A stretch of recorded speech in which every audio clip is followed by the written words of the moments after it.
waliyokupokea ulikubali, kawapa uweza kufanyika wana wako.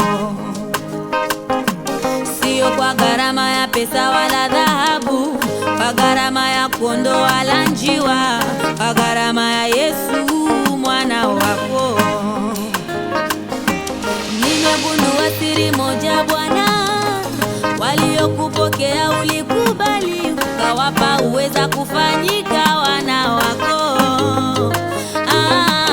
Sio kwa gharama ya pesa wala dhahabu, kwa gharama ya kondoo wala njiwa, kwa gharama ya Yesu mwana wako.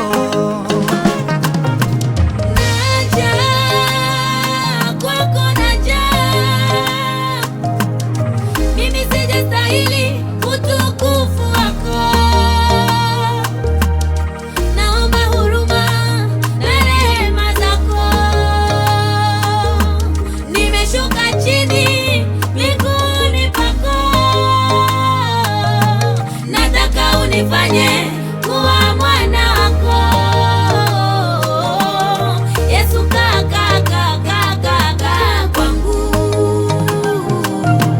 Shetani songa mbali sana maisha yangu, nacheni mutumikie Mungu wangu. Mimi nimechoka na maisha ya ufungwa kwako. Siku mingi sana mimi nilikaa kwako, uliamua tu kuniteka nyara. Sasa leo naenda kwa mpenzi wangu.